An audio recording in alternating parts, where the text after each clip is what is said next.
And the best quote to describe how I feel is Ruth from Ozark when she said, "I don't know shit about fuck, but I do know that anything interesting that's ever happened is probably born in the middle of a paradox." And I'd like to illustrate this with one of the biggest unsolved problems in all of science and how this directly ties to your mindset. So quantum mechanics is the most precisely tested theory in the history of science. It describes how the universe works on the subatomic level and has never once been wrong. Now, general relativity is Einstein's masterpiece, and then that describes how the universe works at the cosmic level. So think gravity, space-time, the behaviour of galaxies.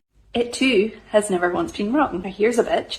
They are completely irreconcilable with each other. Put them in the same equation and the maths fucks up. Infinities appear where there should be answers. Two frameworks, both proven, both true, both describing the same universe, fundamentally contradicting each other. And rather than this destroying physics, it's the most exciting open-ended question in all of science. Because physicists understand something that most people spend their lives running from. The paradox is not the problem. The paradox is where everything interesting lives. Now let's apply this to you. You have 6 fundamental needs, and I'm not talking about Maslow's hierarchy.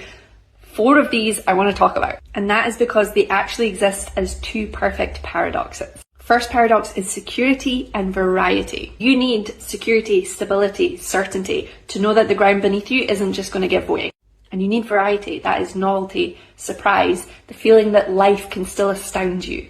These needs are in tension with each other every single day, and it impacts how you act. Too much security and life becomes a cage, too much variety and suddenly everything's in chaos. Most people spend their life trying to fight the tension, so like trying to pick a side, trying to find the setting that makes both needs disappear. But the tension never resolves because it was never meant to. The second paradox is belonging and significance. You need to belong to be accepted and to be part of something bigger than yourself. And you need to feel significant, so unique, irreplaceable, that your specific presence in the world matters in a way that nobody else's does. These needs also contradict each other because belonging pulls you towards sameness, but then significance is going to push you towards distinction. And again, most people try to resolve this. So it could look like shrinking to feel like you belong or performing to make yourself feel significant. Neither work because the paradox is structural and built into what you are. And so the interesting version of yourself is not on the other side of the paradoxes.